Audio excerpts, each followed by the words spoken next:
Namaskar, welcome to Express News. First, the national news. President Draupadi Murmu, Vice President C.P. Radhakrishnan and Prime Minister Narendra Modi, along with other dignitaries, paid homage to Mahatma Gandhi at his memorial at Rajghat on his birth anniversary on Thursday. India pays homage to the father of the nation, Mahatma Gandhi, on his 156th birth anniversary today. The nation observes his birth anniversary, commemorating his legacy of non-violence, truth and simplicity. President Murmu, Vice President Radhakrishnan and Prime Minister Narendra Modi also paid floral tributes to the former Prime Minister Lal Bahadur Shastri at his memorial Vijay Ghat in New Delhi. India also marks the birth anniversary of its second Prime Minister, Lal Bahadur Shastri, on Thursday. On this day, Indians honoured his life, leadership and the values he stood for. Prime Minister Modi, Lok Sabha Speaker Om Birla, Union Ministers, other dignitaries paid floral tributes to Mahatma Gandhi and the former Prime Minister Lal Bahadur Shastri at their portraits in the Central Hall of Parliament House on their birth anniversaries.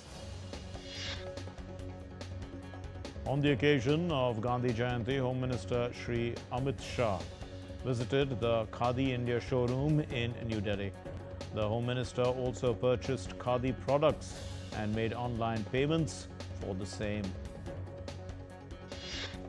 Dussehra, also known as Vijayadashmi, is being celebrated across the country on Thursday. President Draupadi Murmu, Vice President C.P. Radhakrishnan and Prime Minister Narendra Modi have extended their greetings to countrymen on the occasion of Vijayadashmi today. Defence Minister Rajnath Singh celebrated Vijayadashmi with the Indian Army personnel at Bhuj military camp in Gujarat. Rajnath Singh on Thursday warned that any misadventure by Pakistan in the Sir Creek area would be met with a decisive response that both history and geography will change. Rajnath Singh also virtually inaugurated the tidal independent birthing facility and joint control center in the strategic Sir Creek sector. Union Minister Ashwini Vaishnav participated in the Swachhta Hi Seva or Cleanliness is Service fortnight drive on Thursday at the Electronics Niketan Society in Delhi. Minister Vaishnav delivered a message on cleanliness, highlighting the government's efforts to encourage clean and green living, and also wished countrymen a happy Vijayadashmi. On the 2nd of October 2014, Prime Minister Narendra Modi had launched the Swachh Bharat mission across the entire country. As it completes 11 years, Swachhta Hi Seva 2025 is themed Swachhotsav. It's the latest chapter in this journey. The Electronics and Information Technology Minister Ashwini Vaishnav also attended a press briefing on electronic component manufacturing scheme's progress. Interacting with the media, the minister said that the scheme was launched in April this year to strengthen India's domestic electronics manufacturing ecosystem and reduce import reliance. Prime Minister Modi on Thursday shared his thoughts in an article on the centenary of the Rashtriya Swayamsevak Sangh, which was founded on Vijayadashmi in the year 1925, with the vision of serving society and contributing to the nation building. As part of the ongoing celebrations of Wildlife Week 2025, Minister for Environment, Forest and Climate Change, Bhupendra Yadav, laid the foundation stone of Namo One in Manesar on Thursday. The occasion was also marked by a plantation drive. The Uttarakhand Chief Minister, Pushkar Singh Dhami, on Thursday flagged off a public awareness rally on the theme Human-Wildlife Coexistence in Dehradun as part of this Wildlife Week 2025. Prime Minister has expressed deep sorrow over the passing of the renowned classical vocalist Pandit Channu Lal Mishra, describing him as a lifelong devotee of Indian art and culture. The Indian Air Force on Thursday said that the 22nd edition of the Air Staff Talks between the Indian Air Force and the French Air and Space Force was conducted in New Delhi from the 29th of September to the 1st of October. The meeting was co-chaired by Air Vice Marshal S.K. Kalyan and the Brigadier General Nicholas Chambaz. On National Voluntary Blood Donation Day, the Ministry of Defence organised a blood donation camp on Wednesday in New Delhi. Defence Secretary Rajesh Kumar Singh graced the occasion. The business news now, and gold futures maturing on October 3 was priced at 1,17,558 rupees per 10 grams on the multi-commodity exchange. Silver futures for December 5 maturity stood at 1,44,566 rupees per kg on the MCX. According to a release by the Indian government on Thursday, the new goods and services tax rate reforms have provided targeted relief to Uttar Pradesh's diverse economy by improving margins for MSME's sector. Brent rose to $65.54 per barrel on Thursday, up 0.28% from the previous day. OpenAI has reached a valuation of $500 billion following a deal in which current and former employees sold roughly $6.6 billion worth of shares to a consortium of investors. Asian stock indices rallied higher on Thursday. South Korea's Kospi index surged more than 2%. Japan's Nikkei 225 benchmark gained 1.04%, and Australia's S&P ASX 200 gained 0.61% higher. After opening lower on Thursday, all three main US indices advanced. The Dow Jones Industrial Average rose 43.21 points, the S&P 500 gained 22.74 points, and the Nasdaq Composite gained 95.15 points. Tesla and SpaceX CEO Elon Musk became the first person to achieve a net worth of $500 billion, as reported by Forbes magazine on Wednesday. Proposed by President Luiz Inácio Lula da Silva's government, Brazil's parliament passed a tax exemption resolution in a relief measure to the middle-class population of the country, despite resistance from investors. Prices for services and food are climbing across the Eurozone. Inflation in the 20 nations sharing the euro picked up to 2.2% in September from 2.0% in August for the first time since April. News related to international affairs. US President Donald Trump's administration on Wednesday froze $26 billion for Democratic-leaning states, following through on a threat to use the government shutdown to target Democratic priorities.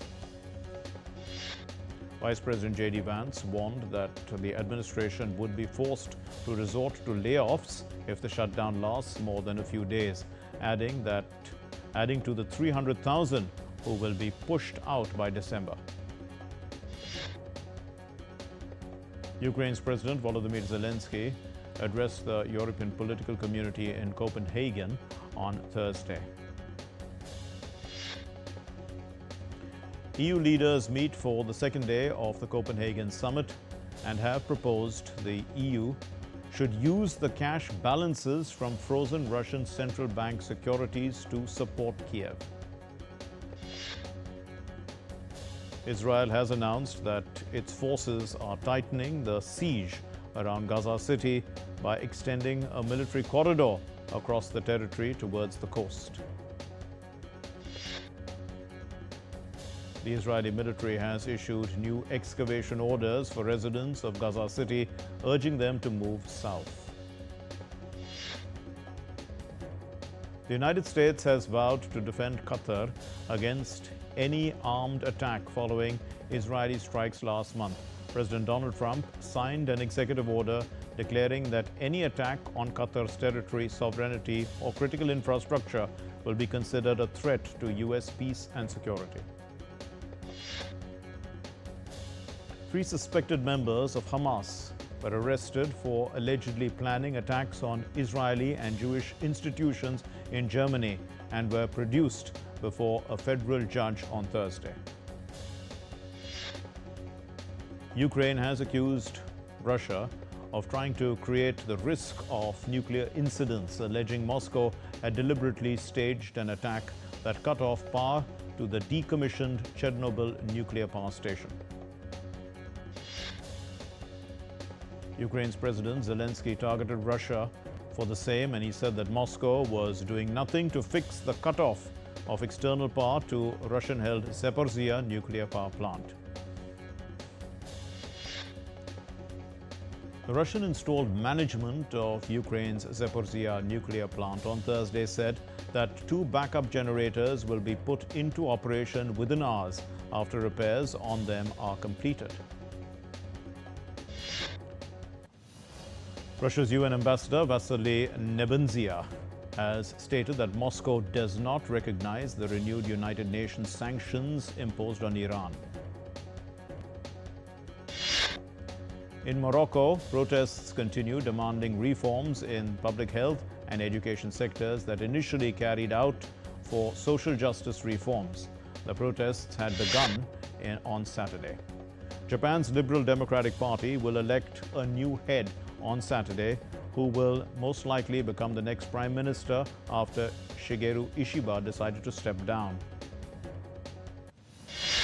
The U.S. Secretary of the Army, Daniel Driscoll, has said that North Korea and China are both basic threats in regional security, as President Trump's administration might seek to adjust the role of American troops stationed in South Korea to better counter that threat from China. 2 planes operated by a Delta subsidiary collided Wednesday on the runway at New York's LaGuardia Airport. 1 person was taken to hospital after suffering non-life-threatening injuries. A powerful explosion shook a New York City Housing Authority building in the Bronx on Wednesday morning, causing a large section of the high-rise to collapse. Officials confirmed that no one was injured. Indonesian rescuers were given the go-ahead to use bulldozers, cranes and other heavy equipment on Thursday in a continued effort to recover 59 teenagers buried under the rubble of a collapsed school building. Australia's mushroom murderer Erin Peterson will appeal her guilty verdict for killing 3 people with toxic mushrooms, a lawyer told a court on Thursday. The scientist and global activist Jane Goodall on Wednesday died of natural causes at the age of 91 after dedicating her life to bettering human understanding of animal behavior. Time for a short break. Keep watching DD India.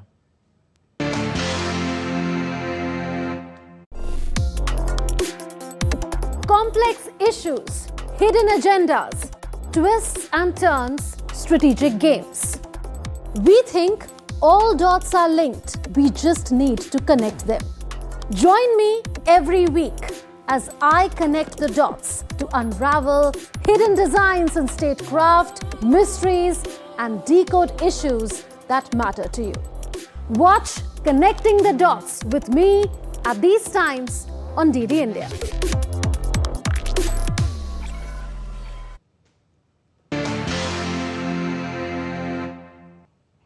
Welcome back. I'm Mark Patrick Lynn.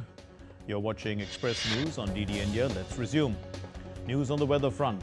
The death toll from the 6.9 magnitude earthquake in the central Philippines rose to 72, with scores of injured patients overwhelming hospitals, in fact, at the island of Cebu. Rescuers retrieved the bodies of missing peoples who trapped under a collapsed pension house after a powerful earthquake hit the central Philippines. The impact of record rainfall from Storm Gabrielle in Spain's Izaba. The heavy rains marked the island's rainiest day in over 70 years, and Spanish Guardia Civil rescued 148 people after torrential rainfall. A coastal town in the Mexican state of Oaxaca is seen flooded after heavy rains forced the Benito Juarez Dam to release water, raising the level of the Tehutepec River.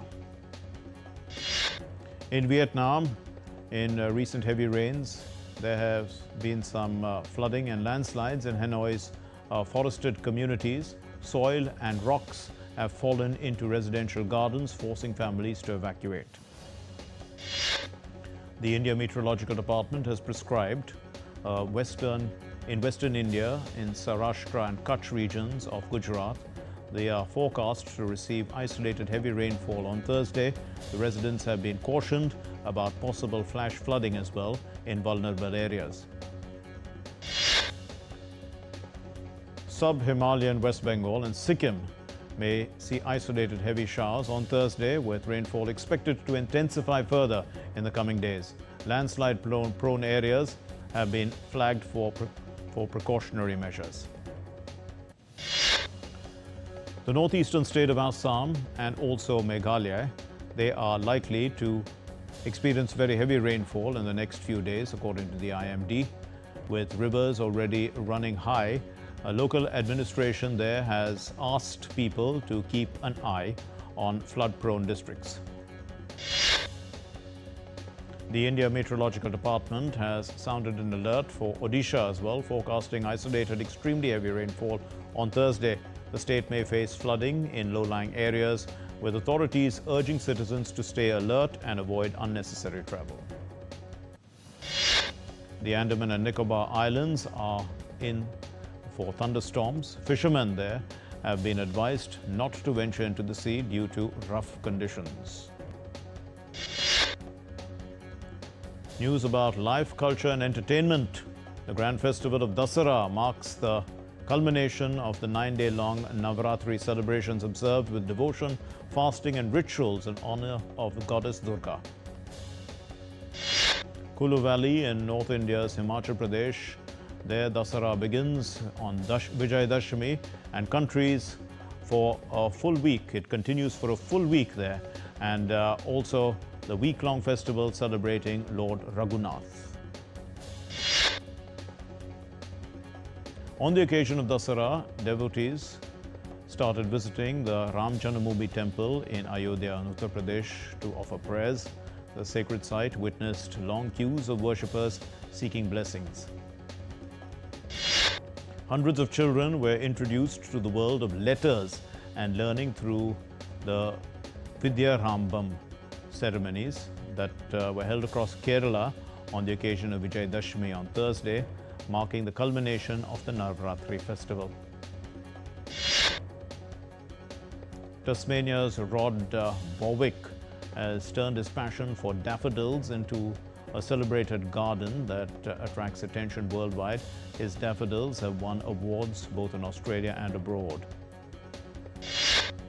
Panama marks Coffee Day on Thursday, with each person consuming about 2 kilograms a year. From local cafes to gourmet shops, coffee is part of daily life, and Panama's geisha, a variety of coffee, is also world famous. In Rio de Janeiro, the Christ the Redeemer statue lit up in pink to launch the 2025 Pink October campaign. The campaign promotes breast cancer awareness and early detection.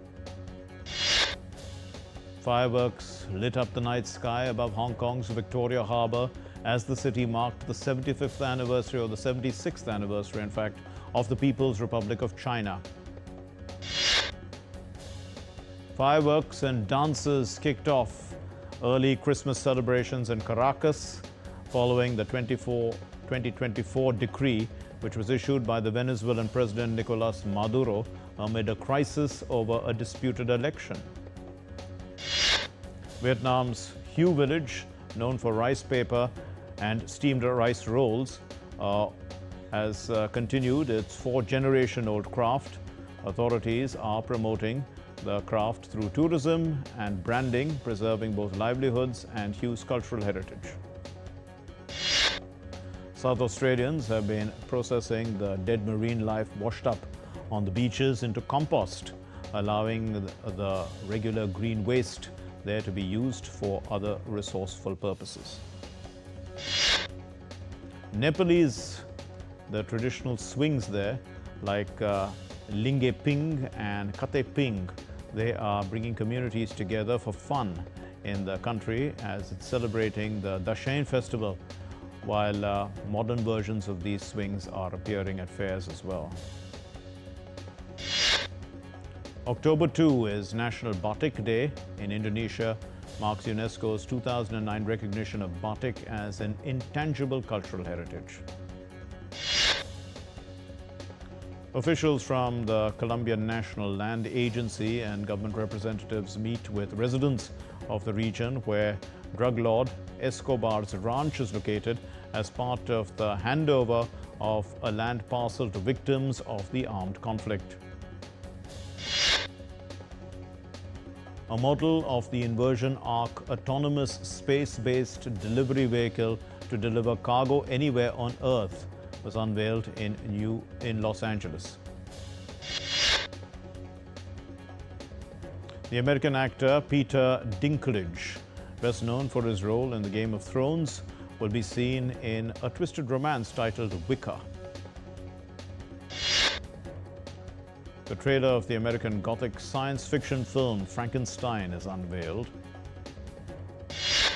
The Hollywood star Jim Carrey will be honored with an honorary Caesar at the 51st Caesar Awards ceremony, which takes place in Paris in February of next year.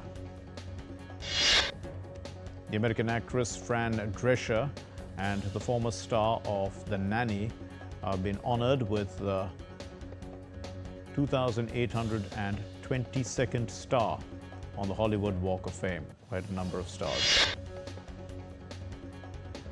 Hundreds of enthusiasts have watched the fashion show live on a giant screen in Paris, similar to fan zones during sporting events. The originator of this watch party wants to democratize an environment based on elitism. Bollywood movie Kurukshetra, the animated series trailer, is out and season 1 is set to premiere on October 10. The official entry of India at the Oscars, Homebound, has surpassed 2 crore mark on the box office. The Bollywood film The Jolly LLB 3 became the 15th film to enter Akshay Kumar 100 crore club. The veteran English actor Jeremy Irons teams up with Henry Cavill in the 1980s cult classic and fantasy action-adventure Highlander. It's a remake. The Indian actor Rishabh Shetty's highly awaited prequel Kantara Chapter 1 has finally arrived in theatres amid the craze that fans in large numbers have been lining up at theatres. And some sports news now. India bundled out the West Indies for a paltry 162 runs in the first innings of the first test at Ahmedabad on day 1. Mohammad Siraj picked up 4 wickets and Jasprit Bumrah claimed 3. Kuldeep Yadav took 2 wickets and Washington Sundar picked up 1. For the first time in over a decade that the Indian playing 11 does not feature Ravichandran Ashwin, Virat Kohli, Rohit Sharma, Ajinkya Rahane and Cheteshwar Pujara, all of whom were regulars in the Indian side that established their invincibility on home soil. Defending champions, Australia have thrashed the Trans-Tasman rivals New Zealand by 89 runs in their ICC Women's World Cup opening match on Wednesday. The veteran Indian off-spinner Ravichandran Ashwin on Wednesday surprisingly went unsold at the ILT20 auction in Dubai. After their contrasting Asia Cup campaigns last month, Afghanistan and Bangladesh will face off in a six-match white ball series, starting with the first T20 international in Sharjah on Thursday. Dinesh Karthik has been signed up for the Hong Kong Sixers. Karthik will lead Team India and will join his one-time team and India teammate and Tamil Nadu teammate Ashwin, whom we talked about earlier. India A demolished Australia A by 171 runs on the back of hundreds from the opener Priyansh Arya and the captain Shreyas Iyer in the unofficial test, in the unofficial ODI in Kanpur on Wednesday. India claimed 4 bronze medals on the final day of this event. They wrapped up a successful Asian Aquatics Championship with 13 medals in Ahmedabad on Wednesday. The tennis legend Roger Federer leads the list of nominees announced on Wednesday for the International Tennis Hall of Fame class of 2026. 8-time Olympic medalist Usain Bolt is on a multi-city promotional tour in India, and the tour includes interactions with fans, cultural events, and a nationwide sprint challenge for school students. The Jamaican's visit is a cultural event. It celebrates sports, speed, and also a shared enthusiasm between the athlete and his fans in India. The title holders, Paris Saint-Germain, came from behind to beat Barcelona 2-1 with a last-minute goal in the Champions League on Wednesday. PSG won despite the Ballon d'Or winner Ousmane Dembele missing out injured for an understrength PSG, with Lamine Yamal showing flashes of his brilliance for the hosts. Eric Dier's late penalty handed Monaco a 2-2 draw with Manchester City in the Champions League on Wednesday, as an Erling Haaland double was not enough to give Pep Guardiola's side victory. Thanks for watching the Express News. Namaskar.